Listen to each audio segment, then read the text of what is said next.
What's happening, y'all? Welcome inside the Fantasy Stock Exchange. Bush coming at you solo today, as I always do every Thursday, to talk about the wide receiver and tight end starts and sits for week 10 of fantasy football. As I always do, I'm going to be going over guys that you should be starting, sitting, flexing, some of their usage, some of the patterns and trends that we've seen over the last couple of weeks. Of course, I will also break down the wide receiver cornerback matchups that they are expected to see as well. So make sure you stick around to the end. If you want to jump to a particular game, there is timestamps at the bottom along the scroll bar and in the description as well. Without further ado, guys, if you do enjoy this video, hit the like button, comment any of your thoughts down below, and subscribe to the channel if you're new. We're going to hit the intro and then we're going to get right into this.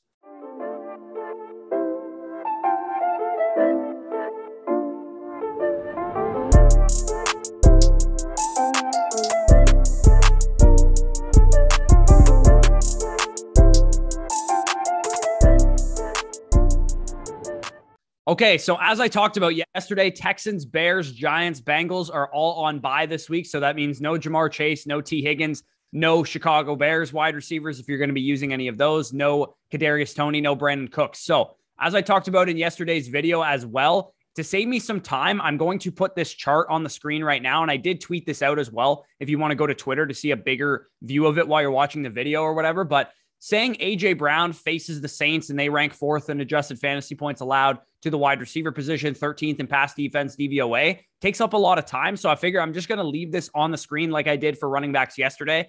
And some of you guys seem to, like it. And when I'm talking about that game, just, make reference to it. Check out the matchups as well. And like I said, I did tweet it out as well. So make sure you're following my Twitter along on the screen as you guys can see it. And a link is in the description for that. And you guys can see that chart in more view if you need to see it bigger. So Thursday Night Football, the first game that we're going to talk about today, Ravens at Dolphins. In this game, you're going to be starting Hollywood Brown and starting Jalen Waddle. And you can also flex Rashad Bateman. Hollywood Brown has commanded an astonishing 27% target share this year. And I was flat out wrong about Hollywood Brown. That was one thing that I definitely missed on this offseason. I didn't have enough exposure to Hollywood Brown. I didn't draft him in any of my redraft leagues. Didn't have a whole lot of him on Underdog. The only time I would draft him is if I was doing like a Ravens stack or something like that. So this is the first time that we're going to see Hollywood Brown, Sammy Watkins, and Rashad Bateman on the field all at the same time this whole season. That hasn't happened yet. So we'll see how that affects Hollywood Brown's target share. But the way he's playing, the way they're utilizing him, I have no qualms about him being a top 15 receiver pretty much the rest of the season, because the way he's being used, 27% target share is not easy to do. That is a very, very good number. That is Terry McLaurin, DJ Moore level target share, Calvin Ridley. Like, that is elite numbers. It's not something that is, you just fall ass backwards into that kind of target share. So good on Hollywood Brown for proving a lot of us wrong. And he is a guy that if you drafted or if you have on your roster, should be phenomenal the rest of the season and is in for a good matchup this week.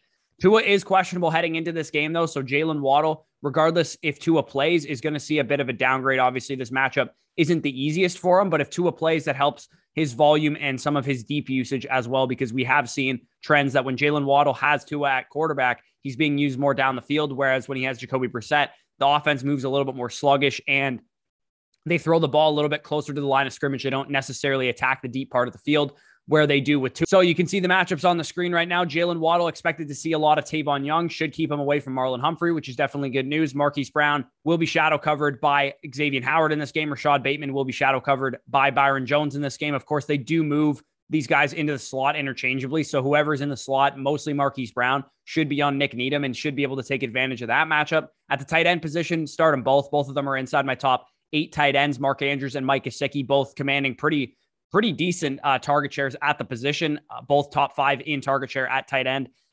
Saints at Titans, the next game that we're going to talk about here. Start A.J. Brown and flex Julio Jones in this game, and then sit all of the Saints wide receivers, of course. The Saints wide receivers do have a good matchup in this game. The Tennessee Titans have been very terrible against wide receivers, but I don't really care at this point. Maybe in DFS, you want to take a dart throw on Marquez Callaway or something like that, but not in season long. It's just too risky, in my opinion. PFF does expect Marshawn Lattimore to shadow cover A.J. Brown, just for reference. So A.J. Brown does have a tough matchup in this one. Should be an interesting matchup overall. But aside from the 2 big plays to DK Metcalf and to Mike Evans, Marshawn Lattimore has been pretty much locked down in shadow coverage this season. He held Devontae Adams in week 1 to very minimal stat line. He also held Terry McLaurin the other time that he shadowed. And like I said, those other 2 games that he did shadow cover, DK Metcalf was off the stat sheet outside of the big play, and same goes for Mike Evans. So Tough matchup for A.J. Brown. Should upgrade Julio Jones a little bit. Should downgrade Arthur Juan a little bit. But nonetheless, you're still starting both of these guys. Hopefully, Julio Jones is not questionable coming into this game. It's been the first time he's really practiced in full all season, really. He's been dealing with injuries all season. And finally, we're getting a healthy Julio Jones. We can see what he can do now. No Derrick Henry in the offense. They are going to have to throw to win games.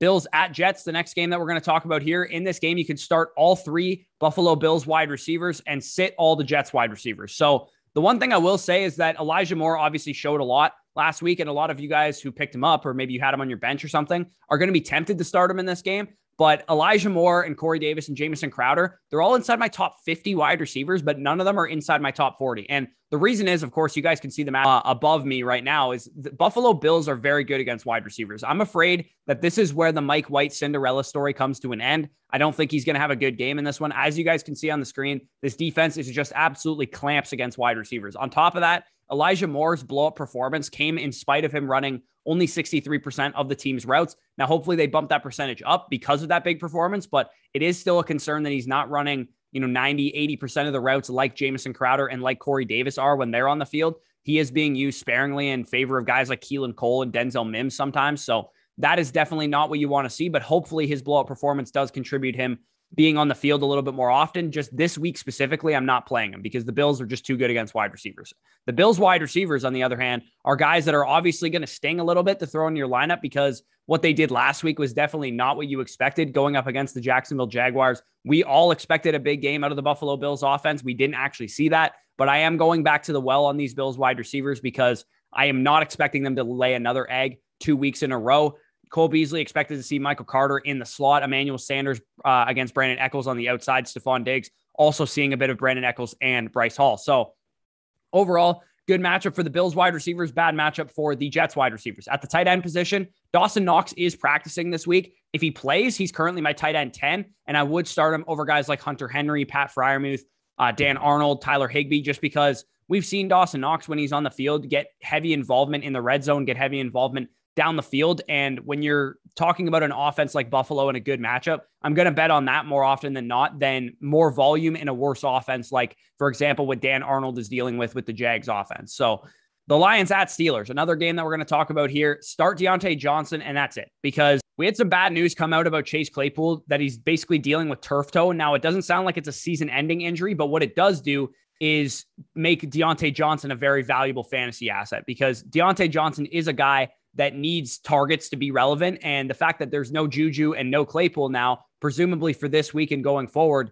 then Deontay Johnson's going to be a guy that gets peppered 10 plus targets per game. Najee Harris, of course, benefits in the passing game as well. He hasn't officially been ruled out, Chase Claypool, or placed on IR or anything like that, but I would imagine he's out this week. If they're saying it's good news that he's not out for the season, I'm guessing he's not going to play this week. Deontay Johnson is expected to see Jerry Jacobs in coverage, who allows nearly a 70% catch rate in his coverage. And Deontay Johnson already has a near 30% target share. Like I said, even with some of those games being with Juju and Claypool on the field. At the tight end position, you could start TJ Hawkinson in this game. Of course, 22% target share on the season is hard to come by for a tight end. Pat Freiermuth, of course, had a big blow-up performance on prime time on Monday. Pat Freiermuth is also a start this week, seeing at least 6 targets in each of his last 3 games. And he posted a season-high 76% of the routes and a career high, of course, being that he is a rookie tight end. He's seen his routes kind of go up every week, and his targets and his involvement in the offense has also followed that. So great news for Pat Freiermuth if you did get him off the waiver wire or if you own him in Dynasty or something like that. So to the Jaguars at Colts. In this game, you're going to be starting Michael Pittman Jr. and flexing Marvin Jones. And I also think you can kind of desperation low-end flex a guy like T.Y. Hilton as well. Michael Pittman, of course, is in an absolute smash matchup against one of the worst pass defenses in the NFL. Of course, they did stifle the Buffalo Bills passing offense last week, so we'll kind of see how that goes. But this one is on the road. It's not at home like Jacksonville was last week. So it's going to be a tougher task for them to stop Michael Pittman and the Colts offense. Last time Michael Pittman was in a spot like this was against Tennessee 2 weeks ago. And of course, we know what happened then. 15 targets, 10 receptions, 82 yards, and 2 touchdowns against the Titans 2 weeks ago. So he has done well in good matchups thus far this season. The Jags defense is so bad that I'm even willing to play T.Y. Hilton as a top 40 guy. Like I said, he is in a spot where he's a good desperation play because this defense does allow a lot of big plays. They do allow a lot of touchdowns to the wide receiver position and a lot of top 12 wide receiver weeks to the wide receiver position as well. So I'm okay even playing T.Y. Hilton as a desperation option or a low-end DFS play if you guys are playing DFS this week. Marvin Jones, conversely, on the other side of things, also does have a good matchup. The Indianapolis Colts are a team that you can definitely exploit through the air. He's someone that if you're in need of a flex wide receiver or a guy to add depth to your receiving core, I think he's a guy that you can acquire for very cheap right now because he does have a very good target share. He is in an offense that is going to get better. As I talked about on Tuesday with David Montgomery, the fact that he has a rookie quarterback throwing him the ball means that his production is probably going to scale to the later part of the season because Jones has a rookie quarterback, but he does have a 21% target share, a 30% share of the air yards, a 50% share of the end zone targets in the offense. And he's clearly running the most routes out of him, Jamal Agnew, and Laviska Shenault. But that role that he has is going to get more and more valuable the more that Trevor Lawrence becomes acclimated to the NFL and the better he can start playing. And I think that is what's going to happen with Trevor Lawrence and Justin Fields and all these rookie quarterbacks. I think you're going to see them close out their rookie seasons a lot better than the way that all of them started it because it looked like a complete mess to start all their rookie seasons. And I think they're all just going to get better. So as you guys can see on the screen, Michael Pittman Jr. is set to see Tyson Campbell in coverage, Marvin Jones on Xavier Rhodes, and T.Y. Hilton not listed on this chart right now, but he would replace Zach Pascal in coverage against Rudy Ford. So moving on to the tight end position in this game, you can stream Dan Arnold. I have him tight end 14 on the week right now, but that is assuming a couple guys play that are ahead of him in my rankings, Gronkowski, Noah Fant, Logan Thomas, who are all technically not expected to play as of right now. Gronkowski is listed as doubtful, so I'll probably move Dan Arnold up to tight end 13. But Logan Thomas and Noah Fant are, they have a chance to play, and I usually don't move them until they're officially ruled out. 30 targets in his last 4 games, Dan Arnold. He's been basically a staple of this offense ever since he came over from Carolina. So he's a guy that I think you can start at your tight end spot this week. Buccaneers at Washington football team. This one's going to probably be pretty high scoring. Start Mike Evans in this game, start Terry McLaurin in this game, and then start Chris Godwin if he plays. Lot to unpack on the Tampa Bay side. It sounds like AB is a long shot to play at this point. Based on Bruce Arians' comments, it doesn't sound like Antonio Brown is going to play in this game. It sounds like he's not in a walking boot right now, but he's walking in practice. He's not running at full speed or anything like that. So to me, that says he's weeks away. He's probably going to play either next week or the week after, something like that. And then, of course, we do have Chris Godwin, who popped up on the injury report on Wednesday, didn't practice again today. So what I'm thinking with Chris Godwin is that he's probably going to be like a game time decision. And that is great news, obviously, for Mike Evans. If you have Mike Evans on your roster, he's going to be a top 5 guy this week for me in my rankings because he has the single best matchup in all of fantasy wide receivers this week. And he might be alone in his receiving core with Tom Brady throwing him the ball and no Gronkowski in the lineup. So Mike Evans, of course, sees a big time upgrade, but it is better for the offense in general if Chris Godwin is out there. Of course, if you guys are desperate, you could go pick up a guy like Tyler Johnson, could go pick up a guy like Brashad Perriman, who they did sign coming into this week. So Tyler Johnson, if all these guys are out and it's just Mike Evans and Tyler Johnson, he's going to be a guy that I rank inside my top 40 wide receivers as well. So on the Washington side of things, of course, Terry McLaurin,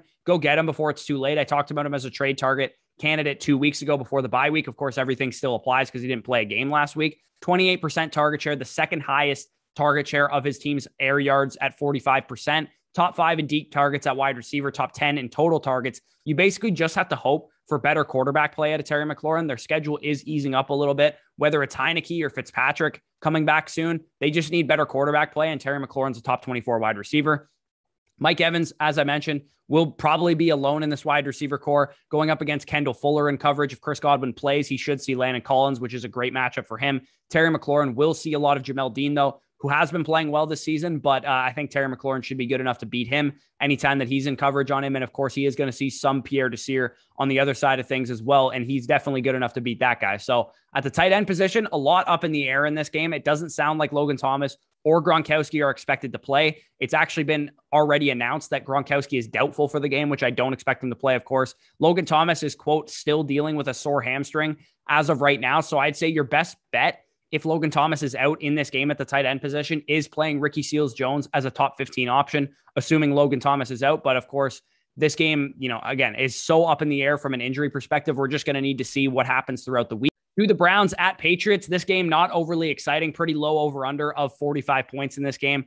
In this game, you can flex Jarvis Landry, but I'm going to sit Jacoby Myers. Jarvis Landry and Jacoby Myers are basically cut from the same cloth. They're both volume plays, but not exciting ones. With no OBJ on the Cleveland Browns anymore, Jarvis Landry is someone that needs to be in weekly flex consideration for me. Myers, of course, is even lower upside than a guy like Jarvis Landry because he doesn't score touchdowns, and he should not see fantasy lineups in this tough matchup against the Browns pass defense this week. But Jarvis Landry is a guy that I'm okay starting as a top 40 wide receiver, top 36 wide receiver, especially in PPR formats. Like I said, though, only a 45-point over-under in this game, so I'm not expecting fireworks overall. Jarvis Landry expected to see Miles Bryant in coverage. Of course, Donovan Peoples-Jones had a big blow-up game last week, but I'm not messing around with him this week. Targets are not there for him. He's just a big play threat, and he is going to see J.C. Jackson in this game, and then Jacoby Myers against Troy Hill in the slot. Again, not excited about starting him. At the tight end position, I think you can stream Hunter Henry. Of course, if he catches a touchdown, he was worth it. If he doesn't catch a touchdown, he's going to stink. That's basically what Hunter Henry is at this point in the season. We basically know what he is. He's a 4 to 5 target per game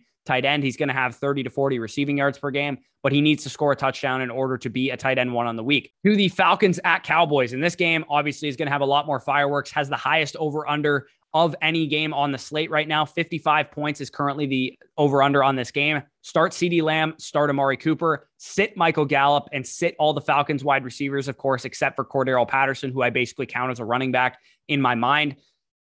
CeeDee Lamb and Amari Cooper and Dak should be in a get-right spot against this Falcons defense that's basically bad in every category against the pass. I know what they did last week was disappointing against the Denver Broncos, but don't hold that against them. Everybody has stinkers. I don't think it's going to happen again. Gallup, I'm holding off on, though. I'm sure a lot of people who have Michael Gallup are going to want to start him in this matchup. But typically, as we saw from Jerry Jeudy, as we've seen from Jarvis Landry, as we've seen from a couple wide receivers coming off of multi-week injuries, they're usually going to ease in guys coming off of multi-week injuries like what we've seen with Michael Gallup, especially a lower body soft tissue injury like a calf injury like Michael Gallup is coming off of. I'd like to see him on the field for one game before I put him into my lineup if I can help it. I currently have him as my wide receiver 42 on the week, so he is in flex play consideration for me, but not a guy that I want to start if I have better options out there. CeeDee Lamb is expected to see Fabian Moreau in coverage. Amari Cooper is expected to see AJ Terrell in coverage. AJ Terrell has actually been very good this year. So if we're going to talk about which receiver to play in DFS lineups or whatever, I would probably go with CeeDee Lamb as he does have the much better matchup. Of course, they are going to see, each of those two cornerbacks in coverage, though. Like AJ Terrell is probably not going to shadow Amari Cooper. So overall, pretty good matchup for those Cowboys wide receivers. At the tight end position, you start Kyle Pitts and you start Dalton Schultz. The solid matchup for the Falcons wide receivers that you guys can see above me, just all it does is get me excited for Kyle Pitts because Ajay Sharp and Russell Gage just don't interest me whatsoever. Cordarrelle Patterson and Kyle Pitts are the engines of this offense. They are the guys that make this offense go. So they are the guys that I'm going to be starting. I'm not messing around with anybody else. Dalton Schultz's role will be interesting to see how it changes with Michael Gallup back in the fold because he did emerge once Michael Gallup went out. In week one, Dalton Schultz and Blake Jarwin were basically splitting snaps. They weren't guys that were heavily involved in the passing offense. And then once Gallup went out, he became this top 12 tight end that we know him to be right now. So it'll be interesting to see how Schultz's role changes with Michael Gallup back in the fold. But like I said, he's still a guy I'm willing to start in this game. And with one of the wide receivers having a tough matchup, depending who's on AJ Terrell in this game, Dalton Schultz could have a game where he catches 6 or 7 passes for and a touchdown or something like that. So he's a guy that I really like in DFS lineups this week as well. To the 4 p.m. games, Panthers at Cardinals. In this game, you're going to start DJ Moore, start DeAndre Hopkins, and flex Christian Kirk. Now, breaking news, basically, as I was jumping on to record this, Cam Newton has officially re-signed with the Panthers, $10 million deal, basically for the rest of this season. So I'm not sure in terms of COVID protocols if he's going to get back and start this game because he doesn't know the system. He never played with this coaching staff. They did cut him in 2020 before they ended up playing any games when Matt Rule was hired as head coach. So we'll see if they do start Cam Newton in this game. But my guess is that they're going to start PJ Walker. The implied point total for the Panthers is not promising, though. They're 10.5 point underdogs in a game with only a 44 point over under. So not great news for Christian McCaffrey, for DJ Moore in this game. Like I said, PJ Walker, I think, is likely to start this game. If I had to guess, DJ Moore is still a top 24 option for me going forward, though. He's basically in that same bucket that Terry McLaurin is in, that some of these other guys are in, because his offense isn't very good. His quarterback play isn't very good, but he's still getting every ounce of usage that you want to see out of him. He's getting all the targets, getting all of the air yards, getting end zone targets as well. So DJ Moore, again, a guy that you can buy low on, potentially might be a little harder for you now that Cam Newton has signed with the team. Maybe you can even sell high on him if somebody's really high on that. But moving over to the Cardinals side of things, DeAndre Hopkins is starting to worry me just a bit. And I'm not saying sell DeAndre Hopkins. He's a bum. He's washed. He's done. But he only has an 18% target share this year. Simply too inconsistent for me right now to be trusted as anything more than a high-end wide receiver 2 that's a bit boomer bust, because he's only had 4 games this year where he's exceeded a 20% target share out of the 9 games that he's played in. And I know some of them have been affected by injuries, left early in some of them and things of that nature, but this is no longer a guy that I can confidently say is the top 5, top 10 wide receiver that I expected DeAndre Hopkins to be going into the season. I think you have to downgrade him to Mike Evans territory, to Marquise Brown territory, because that's basically what he's been this point in the season. He's not in the caliber of player of Cooper Kupps and Devontae Adams like we thought he was going to be coming into the season. I don't even put him in the category of a guy like Stephon Diggs at this point in the season. But as you guys can see on the screen, he is expected to see Dante Jackson in coverage, Rondale Moore on Hartsfield, Christian Kirk on Keith Taylor. Christian Kirk is also a guy that I think you can flex in this game. He's been a guy that's consistently been getting targets, consistently making big plays. Again, we don't really know what Kyler Murray's status is going into this game, but if I had to guess, I would say Kyler Murray should be back, but we'll have to wait and see on that. DJ Moore expected to see Robert Alford in coverage. Robbie Anderson, not a guy that's been very valuable in fantasy. Hopefully we can see Terrace Marshall start to assert himself down the stretch of the season, like we've seen from Rashad Bateman and Elijah Moore and some of these other rookie wide receivers to this point. So at the tight end position, I'm not messing with Zach Ertz, simply not enough volume to be consistent. He's a mid tight end 2 streaming option going forward. You could throw him into your lineup, but hopefully you have better options. I would rather start Dan Arnold, Jared Cook, Ricky Seals-Jones if Logan Thomas is out. Some of those guys I would rather play over a guy like Zach Ertz in a game, like I said, is not expected to be very high scoring. Vikings at Chargers, 53-point over-under in this game. This one's going to be a lot more high scoring than the one that I just talked about. Start Justin Jefferson in this game, start Adam Thielen in this game, and then start both of the Chargers wide receivers as well. Unfortunately, Mike Williams has been downgraded back to his old role, what we've seen from him in the past for the most part. In weeks 1 to 3, we got very excited about Mike Williams. He looked to be that prototypical X receiver, the Michael Thomas role in this Saints type of scheme that they're running. His ADOT was sub 10 yards. He was about a 9.5 average depth of target player in those first 3 weeks of the season, which is what we were all excited about. But since then, it's been hovering around the 14, 15 yard average depth of target that we've seen from Mike Williams to this point in his career. Now, I still think he's valuable. The deep threat for a Justin Herbert-led offense, an offense that throws as much as the Los Angeles Chargers throw, is valuable, but it's not as valuable as what we thought he could be coming into the season and after the first couple of weeks. So Keenan Allen definitely sees an upgrade from that perspective. He does look to be the solidified number 1 in this offense. Mike Williams is going to be a little bit more boomer bust. Think Mike Evans, think DeAndre Hopkins type of territory when we're talking about Mike Williams going forward. Targets have not been there, though, for the Vikings wide receivers, and that's going to happen. When we talk about these guys all offseason, and quick like mini rant that I'm going to go on right now, when we say things like Justin Jefferson's in a run-heavy offense, what that does, it doesn't necessarily take away from Justin Jefferson's ability to produce on a season-long perspective in fantasy football. But what it does is it makes him more inconsistent, right? We've seen games where Justin Jefferson's had 13 targets and 14 targets and things of that nature, but we've also seen games, the last 2 games, specifically where he's had 4 or 5 targets. And that's going to happen in the offense that he plays in. They run the ball like crazy. Their offense runs through Dalvin Cook, does not run through Kirk Cousins in the passing game. And that's basically what you're going to see from Justin Jefferson and Adam Thielen every once in a while. They're still great options. They're still, Jefferson to me is still a top 10 receiver rest of the season. Thielen a top 24 wide receiver. So they are in your lineup 100%. And in this game, with both of the Chargers corners dealing with injuries, they were both out last week. We'll see what their status is this week. They should be in for a high scoring game, a good matchup in this one. As I mentioned, Keenan Allen going up against Mackenzie Alexander in coverage. Mike Williams expected to see Cameron Dantzler in coverage. And like I said, with the Chargers corners being out, we're going to expect to see Adam Thielen against Ryan Smith. I think that's former Tampa Bay Buccaneers corner Ryan Smith, and Justin Jefferson against Campbell. And again, I don't even know who that is. So if Asante Samuel and Michael Davis are out, these Vikings wide receivers and this Vikings passing offense is one that I'm going to be targeting heavily in DFS lineups, because we saw what the Eagles passing offense of all teams were able to do to the Chargers without their starting corner. So definitely something to monitor there. Hopefully, for if you own Justin Jefferson or if you own Adam Thielen, these guys will be without their starting corners. At the tight end position in this game, you can stream Jared Cook. Jared Cook is actually my tight end 15 on the week. He's involved in the red zone. He gets some high value downfield targets in a Justin Herbert-led offense. So he always has a chance to pay off if you throw him into your lineup as a streamer. Probably available in a lot of your fantasy leagues as well.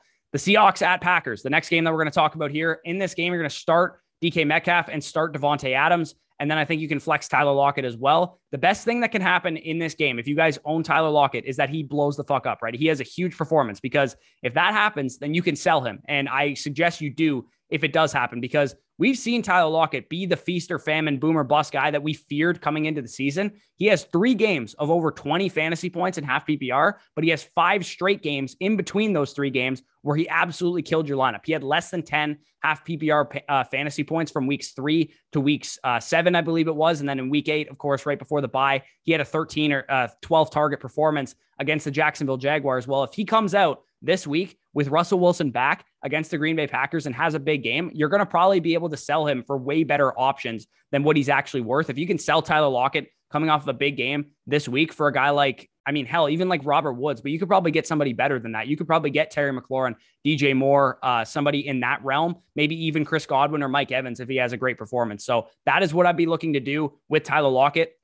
If you guys do own him, of course, put him into your starting lineup this week, though, because he does have a good matchup. And Russell Wilson is back. And of course, you guys know to start DK Metcalf every single week. Devontae Adams, on the other hand, has been pretty unlucky these past couple weeks. In the past couple of weeks, he's basically been dealing with either down performances, COVID, Jordan Love being his quarterback. So hopefully he gets Rodgers back this week. It is expected that Rodgers will be back with the team on Saturday. If somebody is willing to sell Devontae Adams, he's a 30-plus target share receiver, right? He is a guy that is extremely valuable. And if somebody is willing to sell him for less than elite value, pounce, right? If Tyler Lockett has a big game in this one, Devontae Adams has a down game, try and take Tyler Lockett and pair him with a running back like Elijah Mitchell or something and get up to a guy like Devontae Adams, because that will be a decision that will impact your fantasy team for the rest of the season and probably lead you to a championship. As you guys can see the matchups on the screen, DK Metcalf set to see Kevin King, Tyler Lockett on Rasul Douglas. Again, both great matchups for those guys. Devontae Adams set to split time between DJ Reed and Ugo Amadi. At the tight end position, none to speak of in this game. Don't start any of them. Eagles at Broncos. The next game that we're going to talk about, I believe the last of the 4 p.m. games. And then we'll get into the primetime ones. In this game, you're going to start Devontae Smith, start Cortland Sutton, and start Jerry Jeudy. Devontae Smith finally had his blow-up game, like I mentioned, against the depleted Chargers secondary last week. For him, it's basically all about play. It's all about confidence, and it's all about his ability to get better as an NFL player. He's been seeing the usage all season. His usage has been elite level wide receiver 1 usage for a rookie wide receiver, especially 24% target share, 40% of his team's air yards, 22% of the end zone targets, and 93% of the Eagles' routes overall, which is by far the number 1 in that offense. The problem is his quarterback isn't obviously the greatest passer in the world, and he's still a rookie wide receiver getting acclimated to the NFL. So if he can be the super talented wide receiver that we saw at Alabama and what we saw last week, then he's going to be a league winner down the stretch. I'm 100% confident in saying something like that. Posted his highest PFF receiving grade of the season last week. So hopefully that boosts his confidence. Hopefully that makes him play better throughout the stretch of the season, because Devontae Smith is a guy that, if you guys have him, could win you a league this year in the vein of what Justin Jefferson basically did the stretch of last year. So Jerry Jeudy, on the other hand, is a big part of this offense, this Broncos offense, and has basically damaged Cortland Sutton's target share big time. As you guys can see on the screen, Jerry Jeudy has carved out a pretty decent target share despite still not being back to his full role, full allotment of snaps and routes so far coming back from his injury. But he carved out a 33% target share last week on only 80% of the routes. And Cortland Sutton has basically been non-existent in the games that Jerry Jeudy has played this year. In week 1, Cortland Sutton had a very down game, only had a couple targets. Week 8, when Jerry Jeudy came back, only a 16% target share. And then last week, only an 8% target share. So to me, it's pretty clear that Jerry Jeudy is the alpha in this offense. Cortland Sutton was obviously a big beneficiary of him going out. But now that Jerry Jeudy is back facing Avonte Maddox in coverage, Cortland Sutton on McPherson, I expect Jerry Jeudy to be the number 1 receiver in this offense going forward, and a guy that is also a pretty decent trade target if you guys wanted to sell, somebody that's had a couple good performances. Maybe you could sell a guy like Hunter Renfrow and a low-end running back for a guy like Jerry Jeudy. I think you could get something like that done. So to the tight end position in this game, of course, Noah Fant, if he's back from his COVID, he was on the COVID list last week, didn't play. Albert O filled in for him. But if Noah Fant is back, of course, he is in your lineup. And Dallas Goedert, same thing. We know these guys are basically low upside tight end 1s at this point, and they're not low upside because they're bad players necessarily. Why they're low upside is because their passing offenses aren't the greatest, right? The Eagles aren't the most high-powered passing offense in the world, and the Broncos run at basically a snail's pace on offense. So they're not the most high-powered passing offense in the world either. So both of these guys are tight end 1s, but if they were in better offenses, if they were in Mark Andrews' situation, they might be top 5 tight ends like Mark Andrews is. So the Sunday night football game, Chiefs at Raiders, AFC West showdown In this game, you're going to start Tyreek Hill and flex Hunter Renfrow. I never thought I'd say this about Tyreek Hill, but basically his quarterback play is holding him back right now, and his offense is holding him back because he's getting the targets. He's just not cashing in on them. Those big plays that we've seen out of Tyreek Hill in years past, they're clamping down on it. Opposing defenses on the Kansas City Chiefs, it only took them 3 years, but they're starting to limit those big plays. And Tyreek Hill is definitely suffering the consequences. Of course, he's still an elite wide receiver, still a guy that is a top 5 receiver for me rest of season, but not necessarily a difference-making guy that we expected coming into the year. Of course, still in your lineup, could be a big blow-up spot for him against a Raiders defense that has Nate Hobbs covering him in coverage, and Nate Hobbs is not fast enough to keep up with Tyreek Hill. So definitely a possibility there.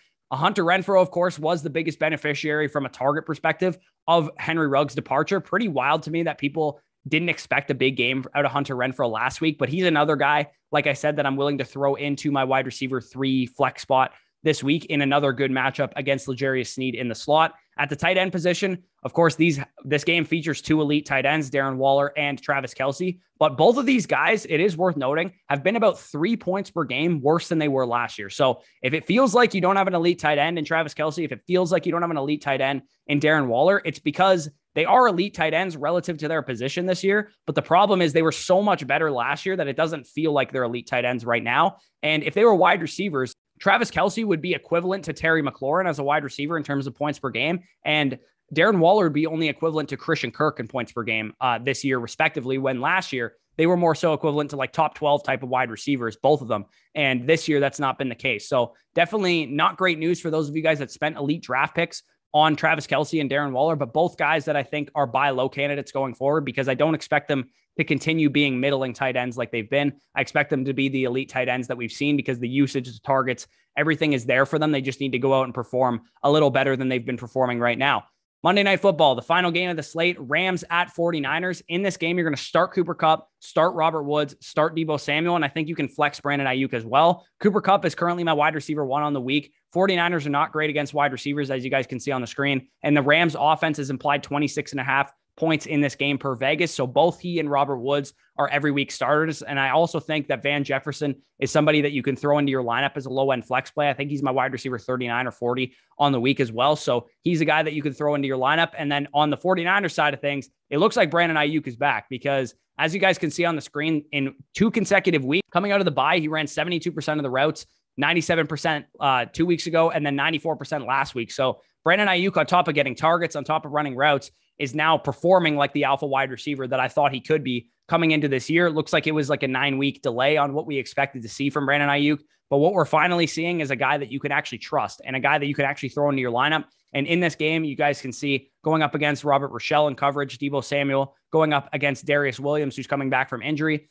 Brandon Ayuk has the better matchup. So we'll see how that goes. We'll see if he can capitalize on that, but he is a guy that I'm willing to start as a top 36 wide receiver. Cooper Kupp going up against Kwan Williams in the slot, and Robert Woods going up against Emmanuel Mosley on the outside. Like I said, both of those guys are great plays as well. At the tight end position in this game, of course, we saw George Kittle make a great return to the lineup last week. Wasn't limited at all. They said he was going to be on a pitch count. That's definitely not what happened, as you guys can see on the screen.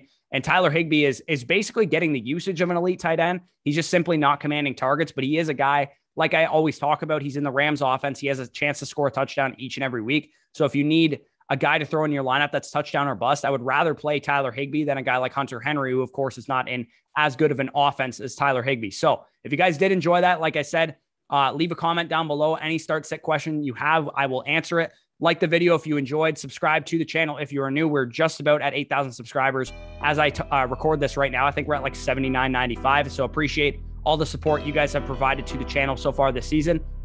Peace out, guys, and I'll talk to you soon.